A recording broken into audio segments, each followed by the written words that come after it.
canto.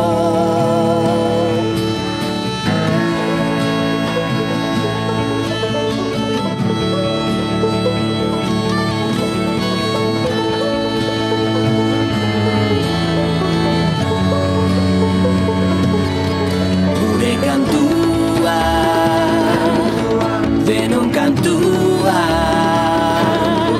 ahots guztiak abesti berean.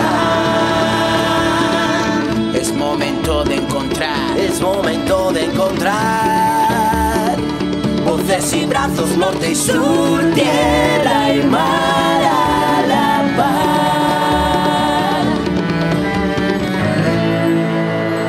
letra a letra, palabras que suenan a verdad, justicia, diálogo, pueblo, sueño, ilusión, construir versos con ellas para hacer una linda canción, crear ilusión.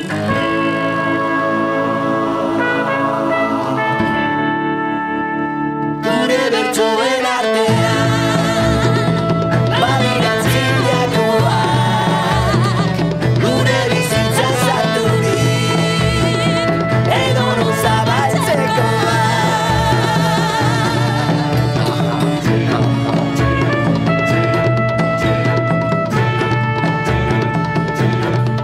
Es nuestro canto,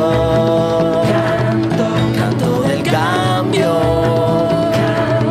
Distintas voces, una misma canción.